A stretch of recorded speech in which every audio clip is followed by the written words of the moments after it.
Саламатсыз мөхтәрәм газиз кардәшләр, сез Татарстан Яңа Гасыр каналын карыйсыз. Эфирда Манзара информацион музыкаль тапшыруы. Көн-төн әнә шулай гомернең сәгатьләре йөреп тора. Әле шатлык, әле сагыш, әле моң сыеп тора дип язган Рафик Юнус. Гомеребезнең тагын бер көненә аяк бастык. Узган көннәр кире кайтмаса да, алар һәр вакыт күңелдә яши. Шуңа да әлеге вакытны кабат искә төшерерлек иттереп уздырырга язсын. Ватан 21 гасыр кинокомпаниясы яңа сезонга яңа сериал тәкъдим итә. Бу көннәрдә Юллар чатында фильмының соңгы сериялары төшерелде. Безнең репортаж. Йоганың күп төрләре бар. Хәбәрчебез Гөлнур Габдрахманова аның Шотхан дигән юнәлеше белән танышып кайтты. Авылым иртәсе сәхифәсендә Орша районы Иске Җелби авылы тарихы белән танышырбыз. Шулай ук студиябызга мөхтәрәм кунаклар да киләчәк. Умартачылар Лейсан Әхмәтҗанова һәм Рәсим Саттаров белән тәмле темага сөйләшербез. Ялкын журналының баш мөхәррир урынбасары Илназ Фазуллинны да көтәбез. Шулай ук милләттәшләребез тормышындагы яңалыклар хакында гадәттәгечә Лейсан Гайнуллина сөйләп узар. Яңа Гасыр каналы тамашачыларын һәр даим яңа проектлар белән шатландырып торам. Чираттагы премьера көз айларында булыр дип көтелә. 20 сериядан торган Юллар чатында сериалын төшерү дәвам итә. Әлеге сериал Ягулык станциясында килеп чыккан вакыйгалар, кешеләр язмышлары хакында. Юллар чатында сериалы тамашачыларга нәкъ менә бер Ягулык станциясендә барган вакыйгалар, тормыш хәлләре турында гына сөйләп калмый, гомумән биредә кешелек кыйммәтләре турында сүз бара. Һәм хезмәттәшебез Алия Сәлимҗанова әлеге сериалны төшерү барышы турында видеоязма әзерләде. Фильм төшерү урыны итеп Ягулык сау станциясын сайлау кызык идея. Бүген сценарий буенча гастрольдән кайтучы артистлар бирегә тамак ялгап алырга туктый.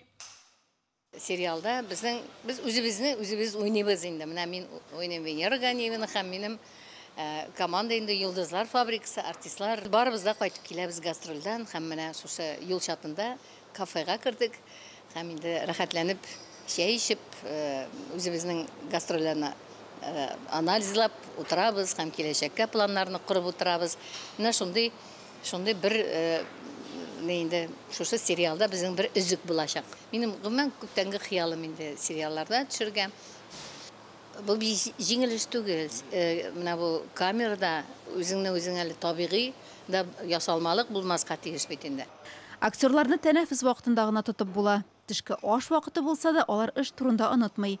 Берәүләр киләсе сәхнә буенча фикер алыша, текстларны тикшерә, башкалар исә төшерелгән материалны карап, хаталарын төзәтә. Сериал режиссеры гадәти булмаган эш белән мавыккан. Эльдар Рязанов сыман үзе дә берәр эпизодта катнашырга әзерләнә бугай. Такой вопрос. Да, наверное, очень хочется, потому что... Әлбәттә, бик теләп төшәр идем. Актерлар белән репетиция вакытында әлеге сихри әкияти кино дөньясында уйнап карау теләге юк түгел. Якты хис кичерешләр һәр вакытта мавыктыргыч. Төшерү мәйданчыгында импровизация еш күренеш. Ул команданың җылы һәм бердәм рухта иҗат итүе турында сөйли. Импровизация – это когда хорошо отрепетированная вещь, и человек уже зная материал. Тәҗрибәле актер сценарийны, сөйләячәк текстын әйбәт белү белән генә шикләнми. Җөмләдә язылмаганны да тоемлап, үзе аша үткәргән очракта гына импровизация табигый була. Үзенчәлекле төшерү урыны кыенлыклар тудырса да, уңай яклары да бар икән.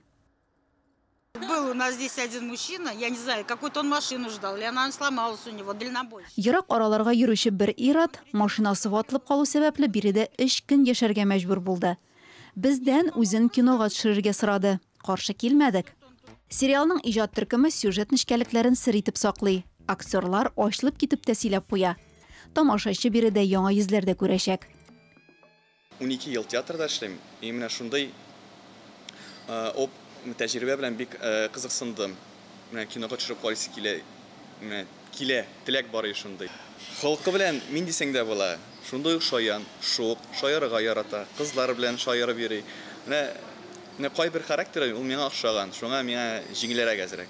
Монда безнең өчен яңадан башлаган кебек, менә ул актерлык осталыгын, актер ничек кадрда, менә ул безнең өчен бик зур нык тәҗрибә булды.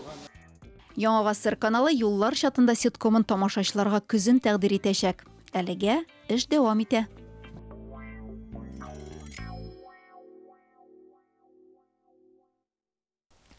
Кеше ерак юлга чыкса, озаграк авылына, туган шәһәренә кайтмый торса, йорт нигезен, урамын, туган тумачасын бик нык сагына башлый. Туган ил, туган җир бик күп кенә иҗат әһелләрен дә илһамландыра ул. Яйгы каникул тәмамланырга әле бер ай вакыт бар, шуңа күрә әзерлек рәвешендә бер шигырь тыңлап узыйк.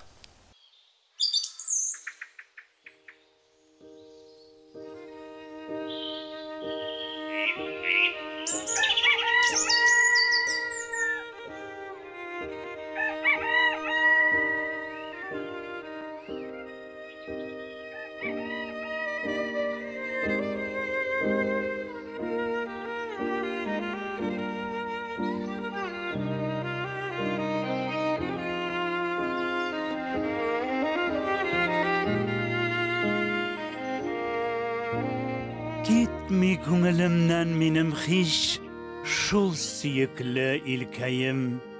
Анда сөйгән ярлы халкым, анда сөйгән әнкәем. Анда таңнар җәйге диңгез балкуыннан нурлырак, анда җырлар сандугачның сайравыннан моңлырак.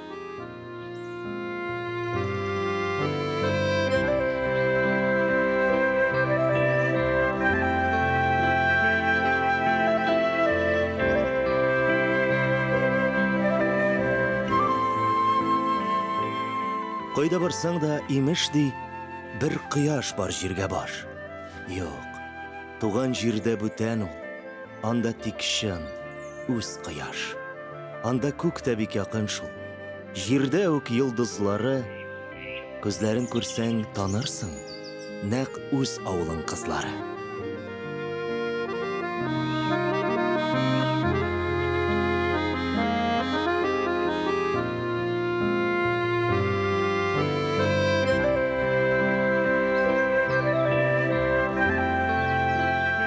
Анда һәр кич киң басудан тәмле хуш ис аңкуы.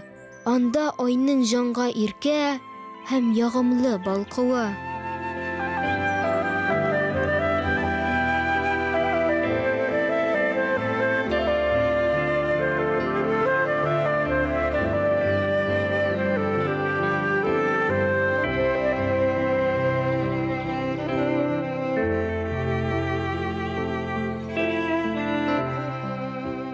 Анда сайрар кош шикелле көй суза гармоннары.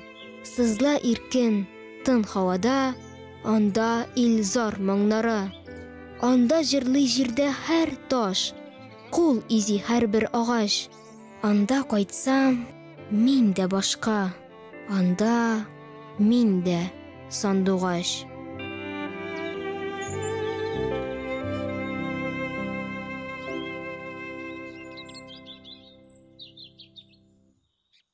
Һәр бер көн тормышта нинди дә булса вакыйгалар белән истә калам. Хәзер бәйрәмнәр дә бик күп. Кемнән дә булса котлыйсыгыз килсә, сәбәп табыла. Менә бүген мәсәлән почта яшигенең туган көне икән. Моннан тыш үзләренең бәйрәмнәрен тәрәзә төбендә утырырга яратучылар бәйрәм итә икән. Үзебезнең почта әрҗәсен тәбриклисе була икән бүген. Хөрмәтле тамашачылар, без бүгеннән башлап яңа сәхифә тәкъдим итәбез һәм ул тарихтагы бер көн турында сөйли. Бүген, ягъни 2 августта, тарихның бу көнендә ниләр булган икән? Безнең хезмәттәшебез Алия Сәлимҗанова тәкъдим иткән сәхифә. Бүген 2 августта Татар опера театрының әйдәп баручы солисты булган Асия Сафиулла кызы Измайлованың тууына 120 ел. 1930 елдан башлап 2 август Совет һава десант гаскәрләренең туган көне дип исәпләнә.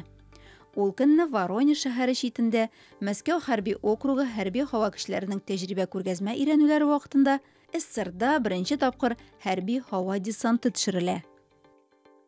1935 елда күп еллар татар филологиясе факультеты деканы булып эшләгән галимә, Татарстанның фән һәм техник өлкәсендәге дәүләт бүләге иясе Клара Зыя кызы Зиннәтуллина туган. 1989 елның 2 августында ТССР Министрлар Советы чит илләрдәге ватандашлар белән элемтәләр буенча Ватан Республика җәмгыятен булдыру турында карар кабул итә. Җәмгыятьне академик Мирза Мәхмүтов җитәкли. Бу көнне 2008 елда Бөтендөнья татар конгрессы бинасында Идел-Урал халыкларының координацион советы төзелә. Анда Удмурт, Башкорт, Чуаш, Мари, татар халыкларының конгресс һәм ассоциация җитәкчеләре һәм җәмәгатьчелек вәкилләре катнаша. Бүген Татарстанның халык артисты Габдулла Кариев исемендәге Казан татар дәүләт яшь тамашачы театры артисты Халидә Сыңгатуллина, шулай ук популяр эстрада җырчысы Лилия Хәмитованың туган көннәре. Тапшыруыбызны дәвам иттерәбез. Бик тәмле һәм баллы темага әңгәмә тәкъдим итәбез. Бал җитештерү осталары умартачылар Рәсим Саттаров һәм Ләйсән Әхмәтҗановалар белән сөйләшәбез. Хәерле көн, ассаламу алейкум. Ассаламу алейкум. Хәерле көннәр. Хәзерге вакытта умартачыларның кызу эш вакыты, бал аерту, умарталарның кызу эш вакытлары бал җыялар, шулай бит? Дөрес әйтәсез, чөнки шундый мәкаль шикелле бар бит. Умарталар эштә, умартачылар ялда. Без 2 ай буе умарталарны әзерлибез. Иң кызу вакытка бал җыюга, менә бүген көндә алар әзәзен алып кайтып торалар, үз уңышларын.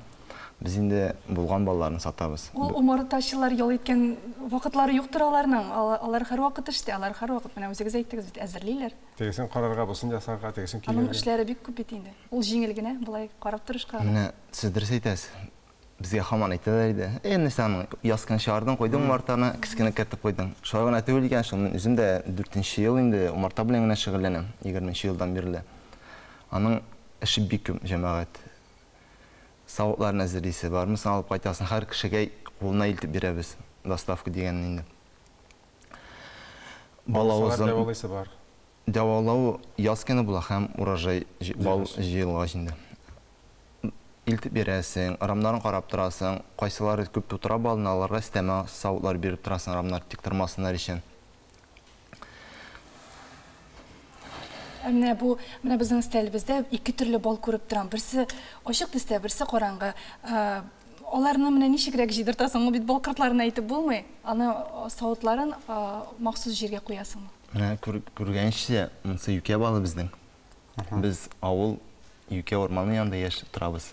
Бездә бик каты юкәле, әлхәмдүлилләh шөкер. Элекке авылыбызда 3 умарталык бар иде. Юкә без бик бай. Менә әйтәс, дөресендә күп кеше сорый. Ничек инде аны җидертасың? Юкә чыга атканда умарта бер каяшмый. Аны шундый исе хуш, исе тарала, умарта юкә генә эчә. Карабдайга без җәмәгать инде чыгарабыз кырларга. Безнең янда карабдай кырлары юк. Умарталарын тиеп, кич белән караңгыда бөтен кеше чыклаганда әкердән генә кырларга чыгарып куясың. Шуңа күрә бал әзрәк башка төрле була. Чиста карабдай балы була. Анда 500-1000 гектар карабдай бал чәчелә. Кырлары чәчелә. Шунда умарталар бал җыя инде. Мен гадәттә шундый әзрәк җүләррәк сораулар бирергә яратам, билем әле сезгә дә. Менә бал кортлары аңлашыла, алар балны җыя. Бар бит яратаган шүпшәләр, әллә нинди без белмәгән бөҗәкләр, алар да гел чәчәк тирәсендә. Аларның да бал системасы бармы? Әллә алар үзләренә җитәрлек кенә җыямы, аларның ничек тормышлары? Кызсынганыгыз юкмы? Юк, алар артыннан җыя алмый, аларның умарталар шигелиялары юк. Умарта ул һаман җыя. Бал булса аның ни юк. Әйтек үзен ашар өчен генәдер инде ул. Алар бит кышка юкка чыгалар. Умарта бит ул һаман яда яши. Шүпшәләр, алар ишерекләргә керәләр, аларның кыргыяларның запас җыярга урыннары булмаганга күрә. Ниләре юк инде. Нужды нету дигән. Ихтыяҗлары юк, артык бал җыярга. Умарта ул һаман җыя, ул әтәм җиккән ат шикелле. Анарга эш кенә билеп. Ул йорт хайваны кебек инде. Файдалы. Табигатьтә тавыш булса, ул һаман җыя, иртәгән кичкә кадәр. Әле менә тагын бер кызыклы факт, безнең авылда умартачылар бик күп. 4-5 умарталык бар, субханаллах, умартачы. Һәм бер юлы карыйм күрше Рәмис абыйда ак бал. Мәйтәм Рәсим әник анда ак бал. Чөнки ул нидән җыяды, клевердан җыяды. Мәйтәм әник безнекеләр җыймый, чөнки безнең инәләр киләнмәгән умарталарның төреннән тора икән, ул каяндыр кайтарткан. Безнең энә киләнмәгән умарта инәсе киләнмәгән клевердан бал алуга. Менә шуннан да тора. Аннары авылда 4-5 умартачы, аларның төрле бал булырга мөмкин, җил юнәлешеннән дә тора, субханалла. Бик кызык факт. Мәсәлән, авылда бөтен кеше, мәсәлән, 4-5 умартачы икән, аларның бөтенесенең баллары бер төсле була дигән сүз түгел. Анда бик күп фактлар бар. Җил юнәлеше, кайда оча ул умарта, аның төре нинди, аның бал сыгып чыгаруы нинди үсемлеккә киләнгән, субханаллах. Бик үзенчәлекле җәкләр. Гербицидлар сиптерүдән баллар, бал кортлары зыян күрә, үлә башлады бит инде, аны бик каты сөйләп алдылар. Менә андай проблема юкмы? Туры киләме? Бездә, Аллаһка шөкер, без зарланган юк. Агро хуҗалыгы бездә арап чәчкән юк, башак чәчкән юк. Күбрәк шундый культуралардан умартачлар зыян күрә. Менә мин бүген көндә безнең Татарстанда җәмгыять бар инде, регион общество Татарстаны. Без умартачлар белән берләшәбез, төрле госструктураларга йөрибез, шул сорауларны күтәрәбез. Безнең бүген көндә 400 артык умартачы. Менә кая булса да безнең җәмгыятьнең умартачларының ауылануы булса, біз барабыз, біздің комиссия бар, булышабыз умартачыга, пробалар алабыз, ветеринарлар килгәндә, Россельхознадзор битенесе килеп, шундай бик зур эш башкарыла бүген көндә. Лейсан, сезгә дә сорау бирик әле. Менә дөрес балны ничегрәк сайлап алырга? Хәзер бит инде бик күп җитештерүчеләр, бик күп. Аның тәмлесе, файдалысы ничек күренә? Беренчедән, истән һәм консистенциясеннән, тышкы кыяфәтеннән балны күреп була. Ул аерылырга тиеш түгел. Ул бер төрле структурада булырга тиеш.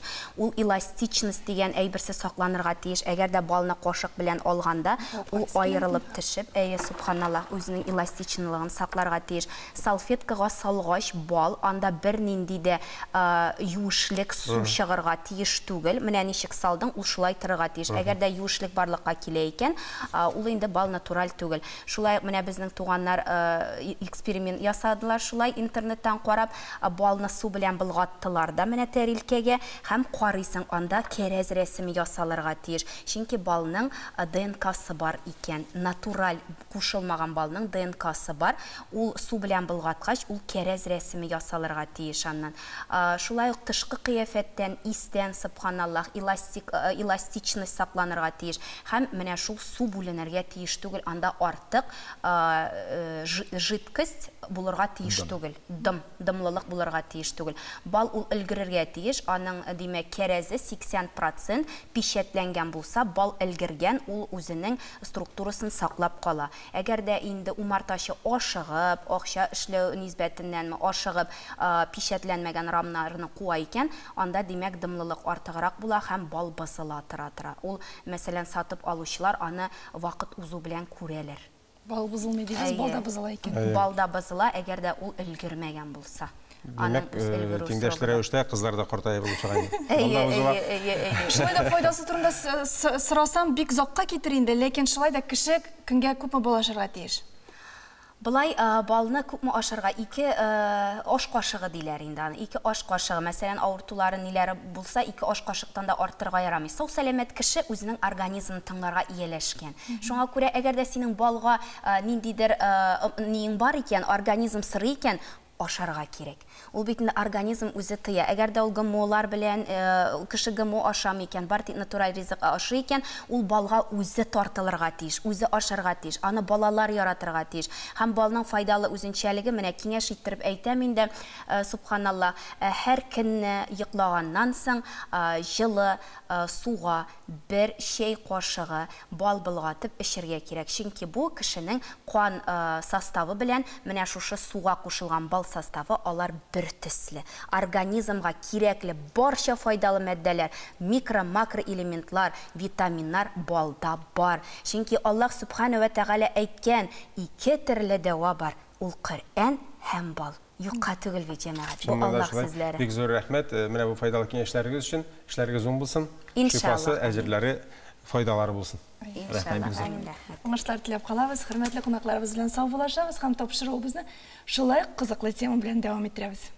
Ассаламу алейкум ва рахматуллахи ва баракатух, хөрмәтле җәмәгать. Бүген без мәхәббәт турында сөйләшербез. Мәхәббәт төрле була.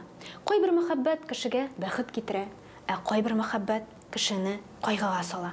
Алар арасында аерма бар. Кайгыга сала торган мәхәббәттән бәйле кешеләрдә була. Ул кешенең тынычлыгын, көчен, сәламәтлеген ала.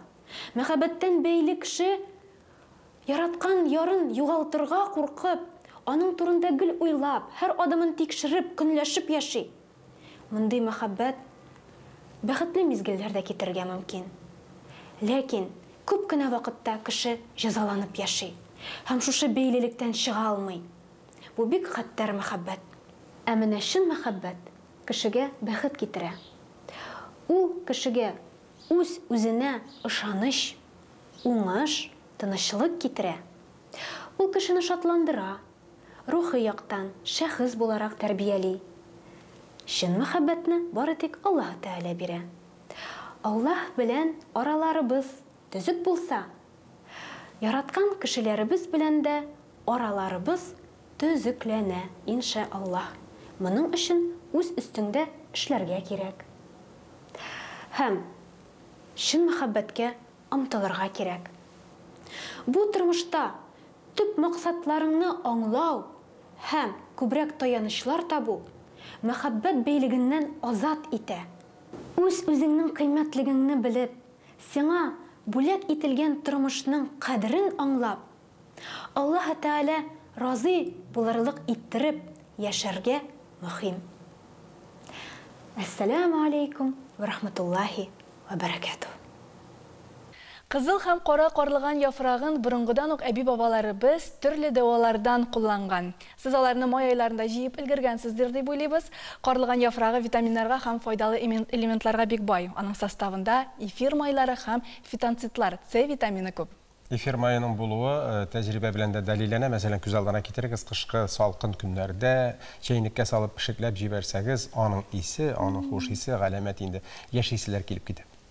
Борынгы язмаларга игътибар итсәк, карлыган кешеләрне кызыктырган кыргы җиләкләрнең берсе дип әйтеп була.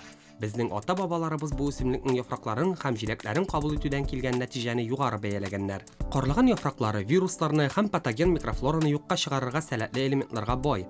Шунысы кызык, карлыган организмдагы радиация нурланышын да юк итәргә сәләтле. Аның яфрагы витаминнарга һәм файдалы элементларга бай. Составында эфир майлары һәм фитоцинтлар, С витамины күп. С витамины антиоксидант ролен башкара, организмны картаюдан һәм авырулардан саклый, иммунитетны ныгыта. Үсемлекләргә бу тылсымлы сул куркыныч паразитлардан, бигрәк тә кырткыч бөҗәкләрдән саклау өчен кирәк булса, кеше организмына алар табигый антибиотик буларак тәэсир итә. Карлыган яфракларын яшь һәм чиста булганда җыю дөрес. Иң яхшысы май ахырында. Бу яфракны кара чәйгә өстәмә буларак та салалар. Бу очракта гадәти чәйгә барыбыз да яраткан хуш ис өстәлә. Чәйнең файдасы да арта. Әзерләү өчен 20-30 штук яңа өзелгән карлыган яфрагын кара чәй янына өстәп, 1 стакан кайнар су салып, өстен каплап торабыз. 10-15 минуттан чәй әзер. Шулай ук аны аерым термостарда төнәтәләр. Грипп вакытында карлыган яфрагыннан чәй организмны ныгыту чарасы булып тора. Әлеге чәйне цистит, пиелонефрит, кан басымы авырулары, пародонтоз вакытында, шулай ук иммунитетны ныгыту өчен һәм антисептик чара буларак та кулланалар. Чәйләрегез тәмле булсын. Сау сәламәт булыгыз. Уңган хатын арыш онын кабап итәр, умаган хатын будай онын харап итәр дигән халык мәкале бар. Нинди генә эшкә тотынса да бик тиз, җиңел, иң мөһиме пөхтә чиста итеп башкара белүче хатыннар бик күп. Һәм алдагы видеоязмабызның герое да нәкъ шундый. Ул матур итеп курчаклар тегә. Алар берсеннән-берсе күз явын алырлык. Беренче Зилда исемле курчак 1999 елда Норвегиядә барлыкка килә. Курчакның авызы күрсәтелми, йөзе ике төймә күздән генә тора. Аны кулга алган кешенең кәефенә карап, курчак та аның белән бергә елмая, яисә моңсулана дип сөйлиләр. Элегрәк бу курчаклар озын гәүдәләре белән дә аерылып торганнар. Хәзер исә алар төрле формада чыгалар. Монда курчакны тегү белән күпләр мавыкмый, чөнки җиңелләрдән саналмаган эш күп түземлелек таләп итә. Безнең бүгенге героинябыз Гөлшат Зәйнетдинова нәкъ менә шундыйлардан. Без кичкенә вакытта курчаклар әз булу сәбәпле күңелдә курчак белән уйныйсы килү калгандырмы? Мин буш вакытымда мастер-классларга йөрергә яратам. Менә бер вакыт мастер-класска бардым, шулай курчак тегә торган. Аннан соң инде гел шушы курчакларны гына уйладым һәм тегә башладым. Шулай итеп, дусларга, туганнарга өләштем. Менә мондый курчак коробкалары, алар махсус курчаклар өчен эшләнгән. Шушы коробкаларга салып, курчакны иясенә тапшырам. Яңа әниләренә дип атыйбыз инде. Кем менә шушы курчакны ала, аңа була. Кешеләргә портрет курчаклар ясап бирәм һәм хәзер инде модага кирип китте, төрле һөнәрияләренә багышлап ясарга кушалар. Табиблар, укытучылар, машина рәтләүчеләрнең махсус киемнәре бар, менә аларга атап кулларына ачкычлар туттырып, менә шулай итеп ясарга була.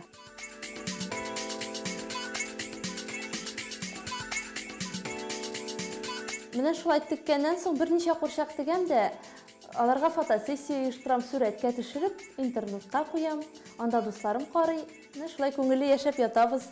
Гөлшат Арча районы Гөберчәк авылында туа. Кечкенәдән иҗатка тартым булган кыз кулдан төрле эшләнмәләр ясарга ярата, шигырьләр яза, журналистика белән кызыксына.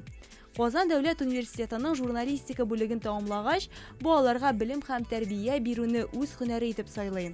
Казанга килгәч, бөтен дөнья татар конгрессының чит илдәге милләттәшләр белән эшләү бүлегенә урнаша. Эштән бушаган арада дусларына, туганнарына курчак тегү яраткан шөгыльне әверелә. Декрет ялына чыккач та Гөлшат яраткан шөгылен ташламый, бәлки киресенчә буш вакыты күбрәк булу сәбәпле бу хоббига җаны күңеле белән диярлек кереп китә. Курчак тегүгә караганда курчакка материаллар алу күбрәк вакытны ала. Хәзерге көндә Казанда курчак ясау мастерлары күп түгел. Шуңа күрә кибетләрдә дә курчак аксессуарларын табырга җиңел түгел. Иң авыры чәч төсен туры китерү. Кайбер кешеләр менә фотография җибәрәм, шушында курчак ясап бир әле диләр, ә чәч төсен туры китерү кыен. Һәр һөнәрнең үзенең авырлыгы, үзенең кызыклы ягы да була. Әгәр безнең тамашачыларыбыз арасында бар икән, курчак тегергә теләүчеләр, куркып тормагыз. Бу бик матур эш, бик рәхәт эш. Дөньяга матурлык тудыру үзе зур бәхет. Курчак тегү ул үзе иҗади бер һөнәр, бер караганда җиңел булып тоелса да, аны җиренә җиткереп ясар өчен түземлек, зәвык, пөхтәлек кирәк. Иҗат итү сәләте ул табигатьнең бер нур сибеп торган йөрәкләргә дава китереп, изгелек ягына этәрге җан бүләге. Күңелегез тарткан иҗади һөнәр тапсагыз, сез үзегезне таптыгыз дигән сүз. Ә бу исә бөек рухи мизгелләрнең берсе. Балаларны хезмәт белән тәрбияләп үстерергә кирәк. Менә безнең заманнарда мәктәп балаларын җәйге ял көннәрендә кыяр, помидор, төрле яшелчә, җиләк җимешләр үстергә чыгаралар иде. Хәзер кызганыч андай бер юкка чыгып бара. Без анда да рәхәтләнеп эшләгәнек, безнең зәвирдә дә бар иде әле ул. Менә хәзердә шушындый кайбер балалар бакчасы бар икән, һәм балалар табигатьне үз куллары белән күреп, үз куллары белән эшләп, аны аңлап үсәләр. Монысы аеруча кыйммәтле. Казанның бер балалар бакчасында шушындай теплица урнаштырганнар. Монда нәрсәләр үсә икән, минем сюжетны карап белерсез. Татарстан аграр республика әллә каян күренеп тора. Шәһәребезнең 279 санлы балалар бакчасында иртән килгәч тә сабыйлар турыдан-туры төркемнәренә кермиләр. Беренче чиратта теплицага күз салалар. Бу җәйне балаларның игътибары нәкъ тә шунда. Кыярлар үскәнме, помидорлар кызара төшкәнме, балалар шуны белергә ашкынып түтәлләргә чаба. На территории нашего детского сада есть клумбы с цветами, есть огород с грядками, есть плодовые деревья. Безнең балалар бакчасында чәчәкләр, уңыш бирүче агачлар бар. Хәзер инде теплицада булдырдык. Яз һәм җәй көннәрендә балалар белән монда бакчачылык белән шөгыльләнәбез. Тәрбиячеләре белән балаларыбыз үсентеләр утырта. Аларны үстерә, карый. Помидорларның кызарганын күзәтә. Безнең теплица ишекләре гел ачык. Монда әти-әниләр дә булыша. Биредә помидорлар, кыярлар, бурычлар һәм баклажаннар үсә. Балалар кичкенә яшьтән әйләнә тирә-юньгә игътибарлы, хезмәтчән, тырыш булып үсәләр. Теплица куюның төп максаты да шунда: балаларны экологик яктан һәм хезмәт белән тәрбияләү. Мондагы уңышка бер кешенең тырышлыгы гына тимәгән, төркем балалар килеп, аларга су сибә, җирләрен шомарта, чүпләрен утый. Бик ямьле күренеш. Biz yaz günü үйдә үсемтекләр үстердек. Аннан соң монда килеп, тәрбиячеләр белән, балалар белән аларны утырттык. Балалар тәрбиячеләр белән һәрвакыт карыйлар аларны, су сибәләр, балаларга бик ошый. Мин уйлыйм, менә кемнең авыллары юк, кемнең бакчалары юк, балаларга бик күңелле монда. Күрәләр ничек кыярлар, помидорлар үсәләр. Без бик шат дип әйтим. Үтеп киткән вакытта карап үтеп киттек. Бу ни дип түтәл икән, нишләп монда куйдылар икән дип, былай бер кайчан да булганы юк бит балалар бакчасыннан ди түтәлләрнең. Быел алар менә шулай уйлап чыгарып, җылы яшелчә түтәлләре чыгардылар да инде, анда яшелчәләр утырттылар. Алар ул яшелчәләрне башта группаларда үстерделәр инде, савытларда. Аннан соң көннәр җылынгач, менә шушы түтәлгә утырттылар инде. Кишели, кыяр, помидор, бурычлар үтерттеләр. Алар әкренләп үсә башладылар. Улы группадагы балалар чыгып монда тәрбиячеләргә гел булышалар инде. Без балаларны алган вакытта үтеп киткәндә алар су сибәләре ул түтәлләргә, чүпләрен уташтыралар. Бу бит балаларга бик файдалы, бик кызык. Чыннан да үз бакчалары булмаган балага яшелчәләрнең ни рәвешле үсүе, өлгерүе, җитешүен күрү үзе бер мөгъҗиза сыман. Уңышны җыю үзе бер вакыйга. Помидор кыярларыбыз инде өлгерде, уңышны җыяр вакытта җитте, шулаймы? Әйе! Әйдәгез киттек.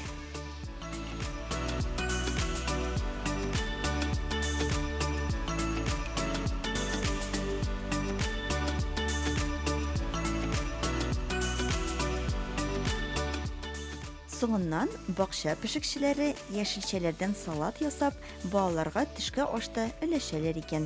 Эшләп аша мәкален эштә күренгән очрагы инде бу. Үзеңнең хезмәтең кергән ризыкны ашау күңелле дә инде үзе. Озын сүзнең кыскасы, теплица булдыру фикере бик уңышлы булган. Бәлки башка бакча мәктәпләрдә моны үрнәк итеп алар әле. Тапшыруыбызны дәвам иттерәбез. Махсус хәрби операция зонасында иратларыбыз безнең киләчәгебез. Күп еллар элек ата-бабаларыбыз яулаган ирегебез өчен көрәшә. Тапшыруыбызда Россия геройлары. Гомерләре бәрабәренә җиңүне якынайтучы Татарстан егетләре хакында сөйлибез.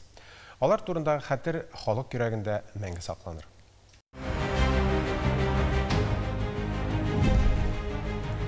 Раил Наил улы Габдрахманов. Хәрби дәрәҗәсе майор. Вазифасы танк взвода командиры. Казан югары команда танк училищесын тәмамлый. Махсус хәрби операция барышында аңа елга аша күпер төзелешен саклау йөкләнелә. Беренчеләрдән булып елганы кичеп, 2 танклы төркем составында Украина гаскәре тылына үтеп керүгә ирешә. Дошман елга кичүен шартлатканнан соң Габдрахмановның танк расчеты соңгы ядрәгә кадәр көрәшеп, дошман карамагында булган торак пунктны кулга төшерә. Аннан дошман һөҗүмен кире кайтара. Нәтиҗәдә Украина хәрби көчләре зур югалтуларга дучар була. Россия Федерациясе президенты Владимир Путин фәрманы белән Раил Габдрахмановка Россия герое исеме бирелә. Без каһарманнарыбыз белән горурланабыз.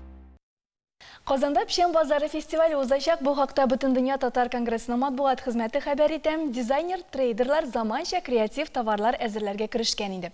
Әлеге товарлар һичшиксез үз хуҗаларын табачак. Инде милли тормышка килсәк, сабантуйлар тәмамланды кебек, көзгә уңышны җыярга керештек. Милләтебезнең тормышында тагын ниндирәк яңалыклар бар? Булар хакында гадәттәгечә Ләйсән Гайнуллина сөйләп узар. Ләйсән, рәхим итегез. Хәерле көн, мөхтәрәм тамашачылар, республикабызда һәм чит төбәкләрдә яшәүче милләттәшләребез. Аның рәсемнәре Әгерҗе урамнарын бизи, исеме районда һәркемгә таныш. Рәссам Радик Ибрашев иҗатны үзенең тормыш мәгънәсе ди. Нинди генә рәсемнәр ясамый ул? Тулырак алдагы сюжетта. Радик Ибрашев рәсемнәрен Әгерҗе шәһәре халкы белә. Урамдагы коймаларны, иске бина диварларын аның биек, киң граффитилары бизи. Быел рәссам асфальтка да рәсем төшерә башлаган. Брусчатка она гладкая, но иногда бывает. Брусчатка булгач ясарга авыр түгел, ул шома. Кайчагында асфальт юеш була, яңгырдан соң пычранырга мөмкин. Ул вакытта авыррак ясарга туры килә ди Радик. Рәсемнәрендә татар халык әкиятләре геройлары. Бу юлы суанасы. Нинди рәсем буласын алдан күрәм ди рәссам. Здесь просто уже заранее как бы у меня асфальт янында үскән ширемне күргәч, шунда ук монда нинди рәсем ясаячагымны аңладым. Ширем ул чәч булачак. Бары тик персонаж гына уйлап табарга кирәк ди Радик. Иҗат белән эштән соң буш вакытта шөгыльләнә. Тиздән асфальтта суанасы гына түгел, әшүрәле һәм башка әкият геройлардан торган күргәзмә барлыкка киләчәк. Авырлык юк ди рәссам. Буквально максимум, наверное, час работы. Мел это такой материал же, как бы сами понимаете, быстро надо нарисовать.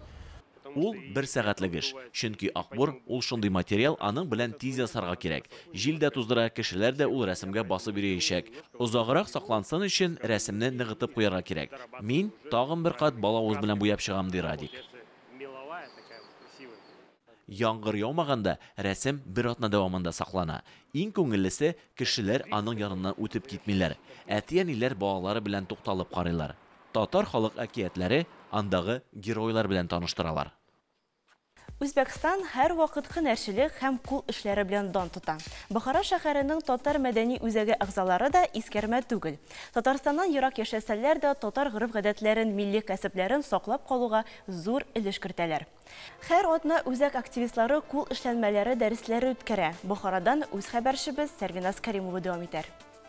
Бухара шәһәренең татар мәдәни үзәге активистлары татар милли гореф-гадәтләрне һәм традицион һөнәрләрне саклау максатыннан милли кул эшләнмәләре дәресләрен үткәрә.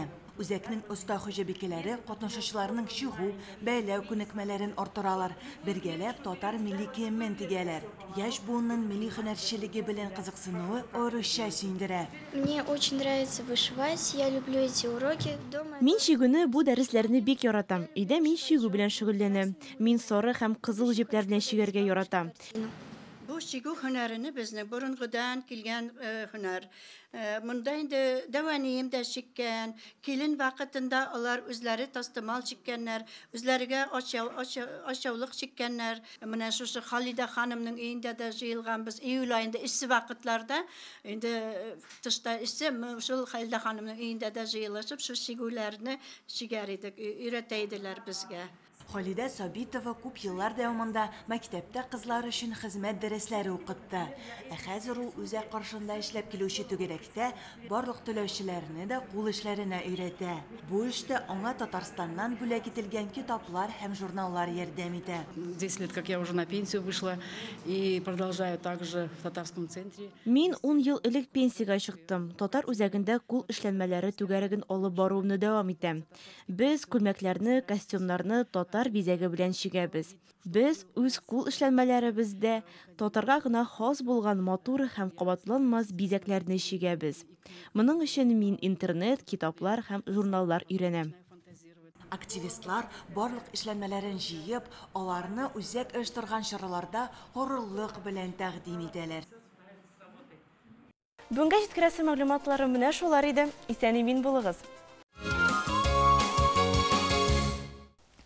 Кеше ерак юлга чыкса, озаграк авылына, туган шәһәренә кайтмый торса, йорт нигезен, урамын, туган тумачасын бик нык сагына башлый. Туган ил, туган җир бик күп кенә иҗат әһелләрен дә илһамландыра ул. Яңа каникул тәмамланырга әле бер ай вакыт бар, шуңа күрә әзерлек рәвешендә бер шигырь тыңлап узыйк.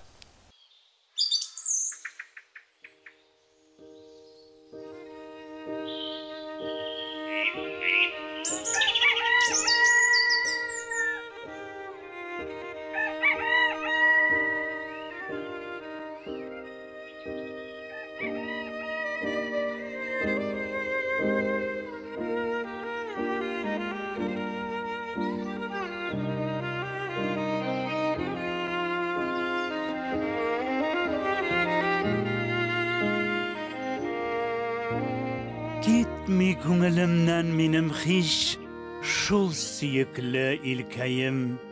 Анда сөйгән ярлы халкым, анда сөйгән әнкәем. Анда таңнар җәйге диңгез балкуыннан нурлырак, анда җырлар сандугачның сайравыннан моңлырак.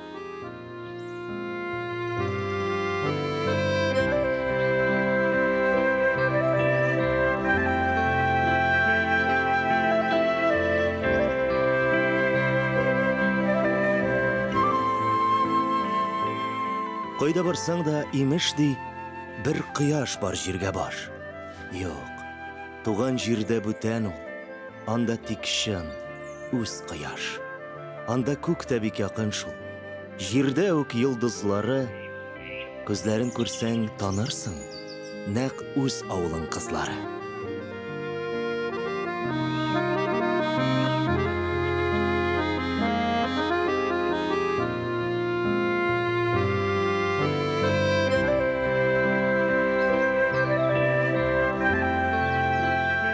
Анда һәр кич киң басудан тәмле хуш ис аңкуы.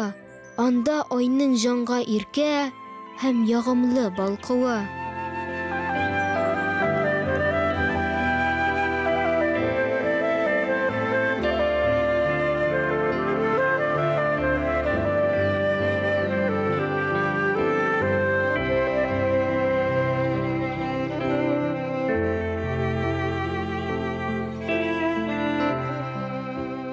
Анда сайрар кош шикелле көй суза гармоннары. Сызла иркен, тын һавада, анда илзар моңнары. Анда җырлый җирдә һәр таш, кул изи һәрбер агач. Анда кайтсам, мин дә башка, анда мин дә сандугач.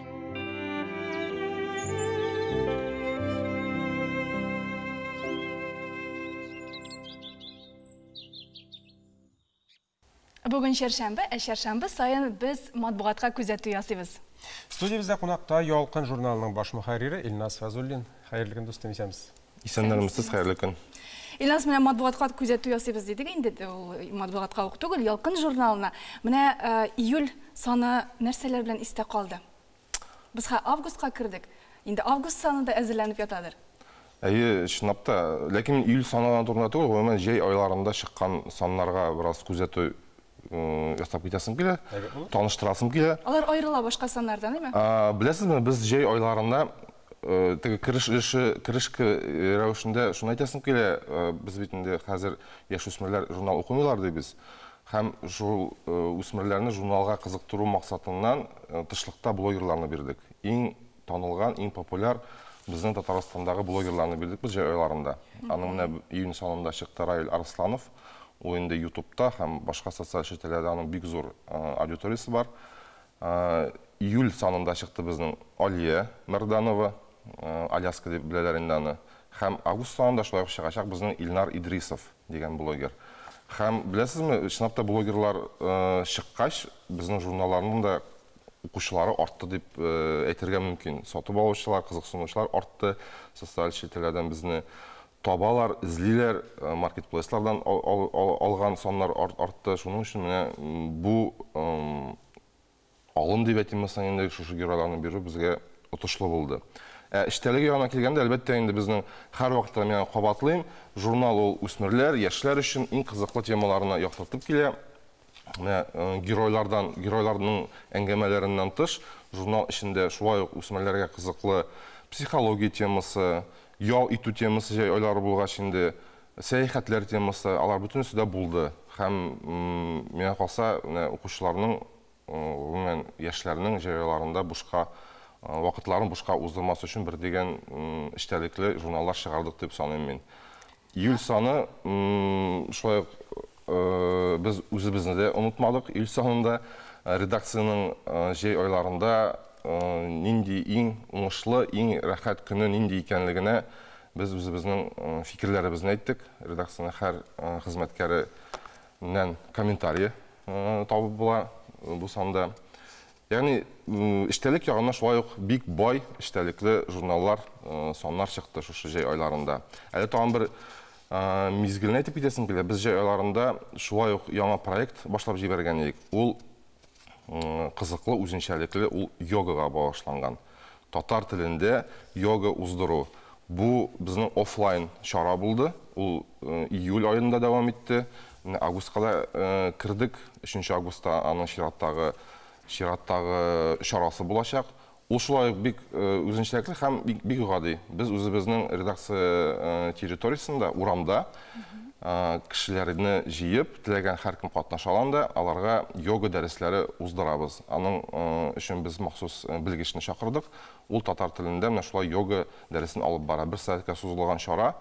Кешеләр кызыксыналар, рәхәтләнеп кушылалар безнең бу чарага. Шундый офлайн чара дип әйтик инде. Менә укучылар аны каян белә ала? Менә шушы көнне сезнең йога дәресе була икән. Без аларны үзебезнең социаль шәбәкәләрдә һәр көнен биреп бардык. Журнал битләрендә, әлбәттә, журнал айга бер тапкыр чыккач, анда бөтенесе дә белмәскә мөмкин ул хәбәрне, ләкин менә социаль шәбәкәләрдә көннәре аның билгеле без аларны хәбәр итеп бардык. 2 атна сайын булды ул безнең.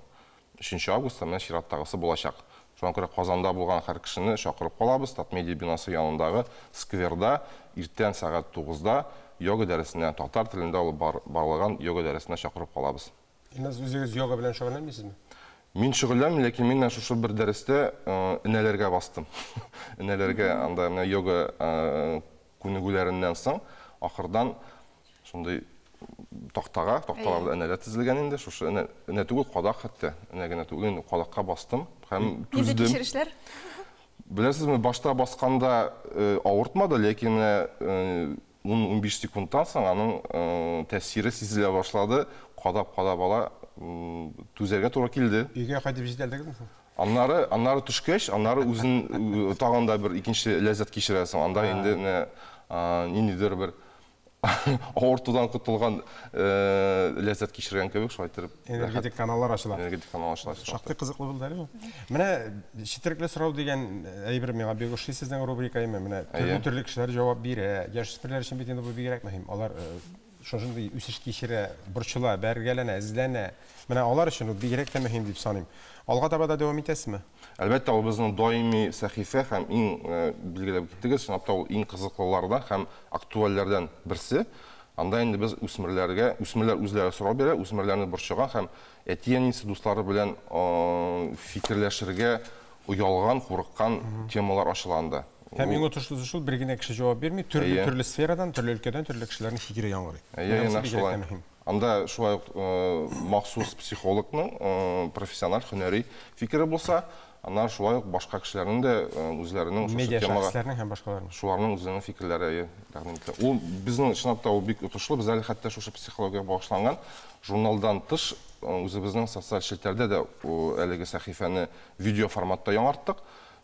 Психолог киңәше дигән рубрика ачтык. Анда шулай ук яшь белгеч психолог һөнәрен үзләштергән bizim Alisa isimli kızımız.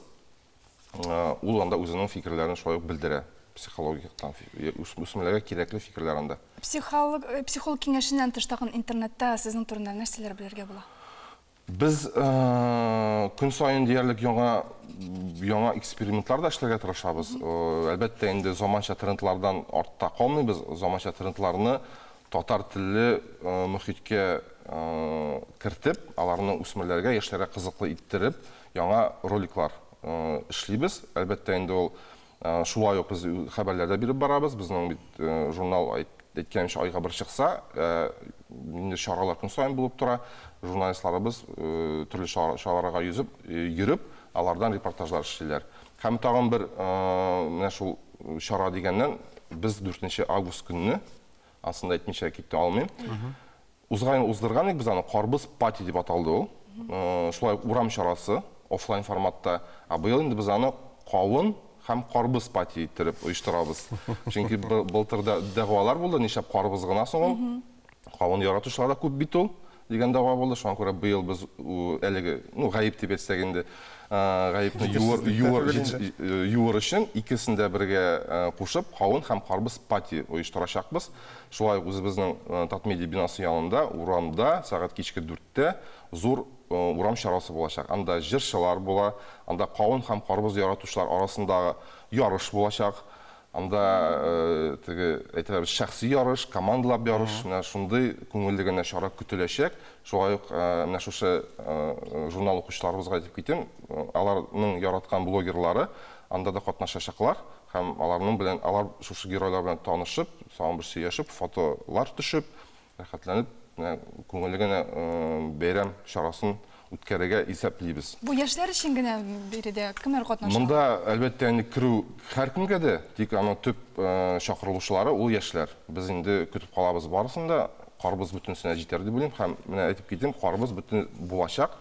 Кавын һәм карбыз ул безнең фишкабыз дип әйтгән русча булачак һәм ул бушка, анда һәркем татып карый алачак. Әлеге җәйге җиләк була бит безнең арбуз. Карбыз безнең җиләк. Җиләк дип әйтәбез. Җәйге шушы тәмле җимешне һәркем татып карый алачак. Узган елда шулай әлеге бәйрәм үтте дидегез, күпме карбыз ашалды? Узган ел безнең ялгышмасам 100 килограммнан артык карбыз ашалды. Быел аннан да ким булмаячак, әлбәттә кавыны да бар бит аның. Шуңа күрә 100 килограмм кимендә карбыз һәм 100 килограмм булыр инде ул, кавыны да булыр инде аның. Һәм шул якын тирәдәге биналарга кирергә рөхсәт итсәләр, анысы да мөһим бит әле, карбыздан соң. Ярый, сезгә уңышлар, бик матур эшләр белән шөгыльләнәсез. Илназ, менә йога белән шөгыльләнгәнегезне, шөгыльләнеп караганыгызны белдек. Әмма спортның кайсы төрен яратасыз? Яшьләр белән эшләгәчтен бит инде спортында үз итәсездер. Әмінә бұл сұрауға жауапны сіз экранда көрінген QR код араша кіріп, социаль шетерлерден көре аласыз. Біз хөрмәтле кунагыбыз белән саулашабыз, уңышлар телибез һәм карбыз калын патида очрашырбыз дигән теләктә калабыз. Илназ йога белән шөгыльләнәбез дип әйтте. Без дә тамашачыларыбызга йога белән шөгыльләнергә тәкъдим итәбез. Белгәнебезчә, йоганың төрләре бар. Шуның берсе йога шотхан. Ул чистарыну дип тәрҗемә ителә. Без дә бүген шушы йогага килдек. Әйдәгез әле аның белән бергә танышып китик.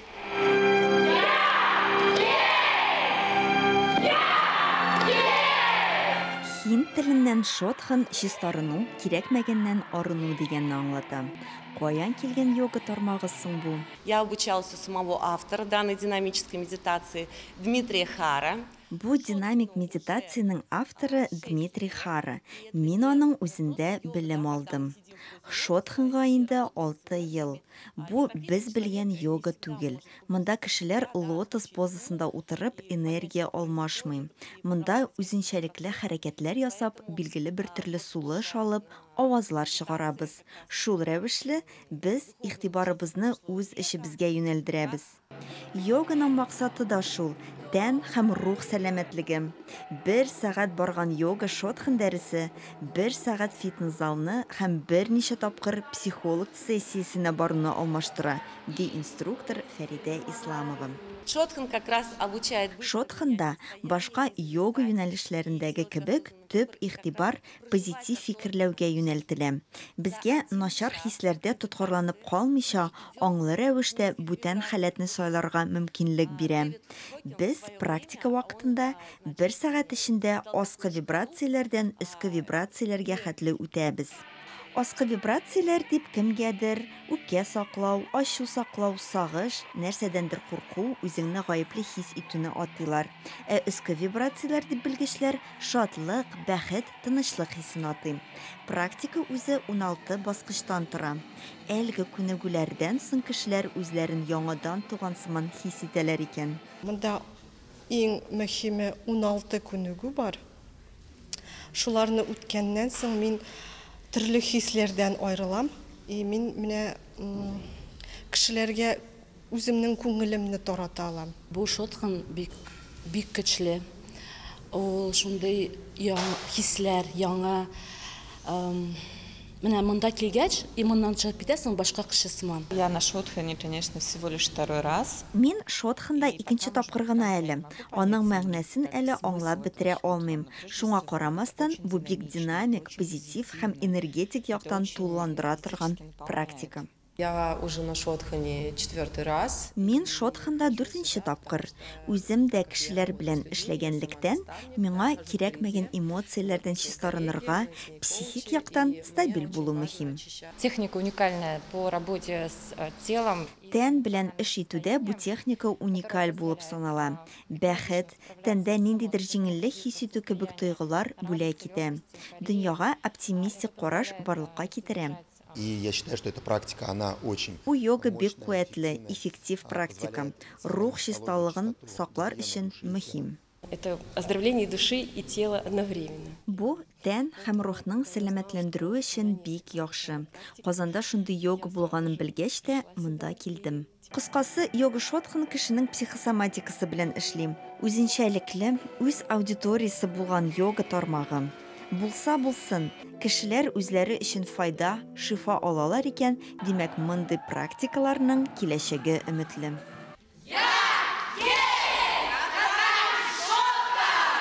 Авыл табигатының иң күркәм, иң матур вакыты. Чәчәкләр күп, Әлмәндәр бабай мишли кортлар оча, туда, суда, литают дигән шикелле, табигатның бик күркәм чагы. Рәхәтләнеп авыл орманнары буйлап әйләнәсе килеп китте.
Һәрбер авылның рәхәтлеге үз җаны бар. Җәйнең җылы көннәрендә дә, салкын кышкы буранлы көннәрдә дә авылда рәхәт инде. Хәзер безнең тапшыруыбызны карап утырган авыл кешесе мөгаен авылга кайтып эшләп карагыз дияр иде. Ләкин без сезне эшләргә түгел, ял итеп алырга чакырабыз. Арча районының Иске Җилби авылы тарихы белән танышырбыз. Ул бик тә бай тарихлы, бик тә күркәм, кызыклы җирлек. Иске Җилби авылы гаҗәеп матур табигать кочагында урнашкан. Яшәүчеләре дә гырыф-гадәтләрне саклап, матур итеп, тормыш итеп яталар. Иске Җилби авылы Татарстанның Арча районында урнашкан. Авылга 17нче гасырда нигез салына. 18-19 гасырның беренче яртысында халкы дәүләт крестьяннары катлавына кергән. Бу чорда халыкның төп кәсебе терлекчелек һәм игенчелек. Шулай ук кирпич басу, он тартучылар да булган. Иске Җилби авылында 1930 елларда Красин колхозы иша, инде 1951 елда ул Югары Сәрдә авылында эшләп килгән Сталин колхозы белән берләштерелә. Аларның колхоз рәисе булып Камаев Кашаба эшли. 1960 елларда колхозларны эреләндерү чорында инде 3 авылны берләштереп Кушлавыш, Иске Җилби, Югары Сәрдә авыллары Тукай колхозына иша. Бу чорда авылда төрле биналар, мәктәп, клуб, куян һәм тавык фермасы эшли башлый. Күмәк хуҗалык халыкны бердәм итә. Бүгенге көндә авылда 29 хуҗалыкта 90 кеше яши. Авылдашлар җыелып хәләл кишләре белән авылга таш юл җәйдергәннәр. Алар моның турында шатлык һәм горурлык белән сөйли.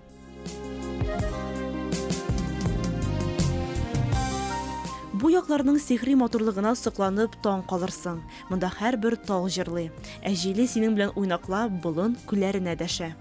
Авыл буйлап бара торгач, Аю күленә килеп җиткәнебезне сизми дә калдык. Риваятлар буенча монда аюлар булган. Шуңа күрә бу күл Аю күле дип атала. Биредә халык пешән чапкан, җиләк җыйган. Чишмәләргә килгәндә безнең зур итеп теге кырылып ясалган чишмәләр юк бездә. Әмма ләкин менә нәни вакыттан инде безнең кая керәк белән төртәсең, шунда су буенда чишмә чыга торган иде. Борынгыдан сөйлиләр иде менә шушы елга аркылы гына безнең Габдулла Тукайның туган авылы Кушлавыч, ике авыл арасын кешеләр бер-берсен күрмәгәннәр, кап-кара урманнар булган дип. Бу дөрескә туры килә дә инде. Монда ике авыл арасында безнең бик калын торыфлык ята. Сугыш елларында шушы торыфны чыгарып, яга торганда булганнар әле. Бүгенге көндә исә ике авыл уртасында дуслыкларын, бердәмлекләрен саклап торучы басма бар. Иске Җилби һәм Кушлавыч. Бу авылларны бер-берсеннән башка күз алдына да китереп булмый. Авыл халкы бик дус, бердәм яшиләр. Күбесенчә авылда игенчелек белән шөгыльләнәләр. Кушлавыч авылында безнең мәктәп, балалар бакчасы урнашкан. Иске Җилби авылындагы балалар да шул авылга йөреп белем һәм тәрбия алалар. Шулай ук Кушлавыч авылында клуб бинасы, кибет хезмәт күрсәтә һәм ике авылга авыл уртасында диярлек матур мәчет балкып тора. Авылыбызның өлкән яшьтәге абзыйлары, апайлары шул мәчеткә барып дин сабаклары белән танышалар. Кушлавыч. Бөек шагыйрь Габдулла Тукайның туган авылы. Монда һәрбер урын аны хәтерләтә. Нәкъ менә Габдулла Тукайның туган йорты нигезе урынына 1965 елның сентябрендә бюст куела. Безнең музей, Тукаевлар музей йорты Кушлавычта 1996 елның 24 майында шагыйрьнең тууына 110 ел тулуга карата ачыла. 30 майда Кушлавычта яңа мәчет ачылу тантанасы үтә. Авылда шул ук елда асфальт юл салына, йортларга газ кертелә башлый. Музей белән янәшәдә генә 9 еллык мәктәп төзелә.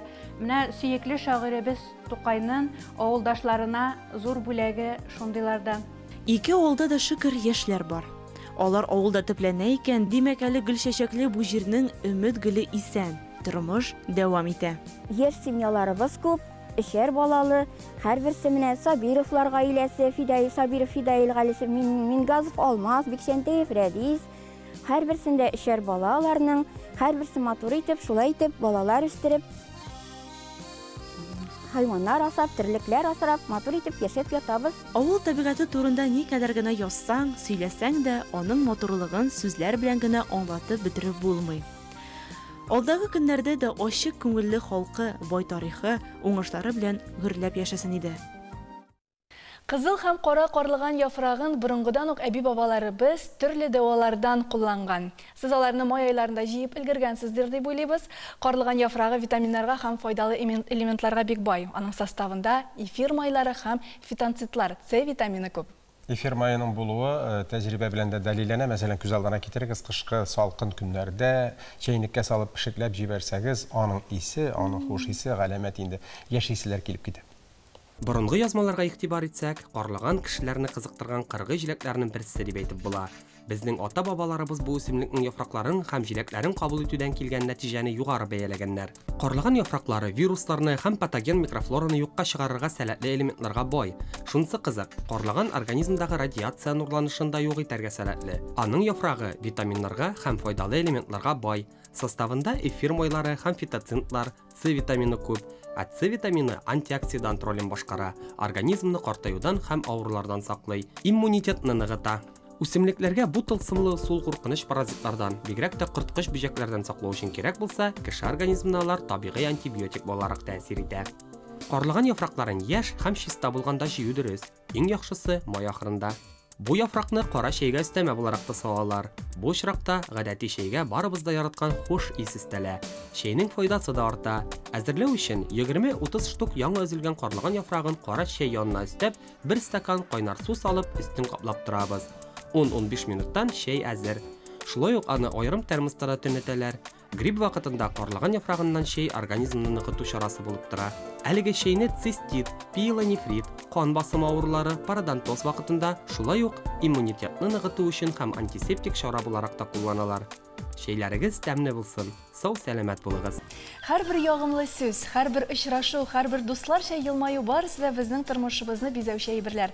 Шушы якты мизгелләр сезнең күңелләрегездә ешрак булсын. Бүгенге көн дә файдалы һәм күңелле булсын. Һәммәбезгә дә якты көннәр, нурлы очрашулар юлдаш булсын дип саубуллашабыз.